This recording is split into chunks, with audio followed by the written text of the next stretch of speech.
শিক্ষা প্রতিষ্ঠানে সংক্রমণ ছড়িয়ে পড়লে অনলাইনে ক্লাস জানালেন শিক্ষা মন্ত্রণালয়।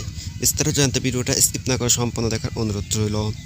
শিক্ষামন্ত্রী দীপুমনি বলেছেন, করোনা সংক্রমণের কারণে এখনই শিক্ষা প্রতিষ্ঠান বন্ধের কথা ভাবছে না সরকার, তবে পরিস্থিতি নাজুক হয়ে পড়লে অনলাইন ক্লাস চালু রাখা হতে পারে। তিনি বলেন, যদি এমন হয় যে শিক্ষা প্রতিষ্ঠানে সংক্রমণ ছড়িয়ে পড়ছে, ক্লাস চালু রাখা সম্ভব নয়, সেক্ষেত্রে অনলাইন ক্লাস যেতে হবে।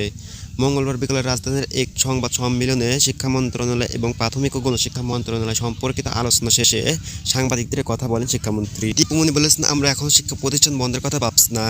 এমন হারে ছড়িয়ে পড়েছে, এটা তো সব জায়গায় শিক্ষার্থীরা বাড়িতে থাকলেও তো সংক্রমিত হবে।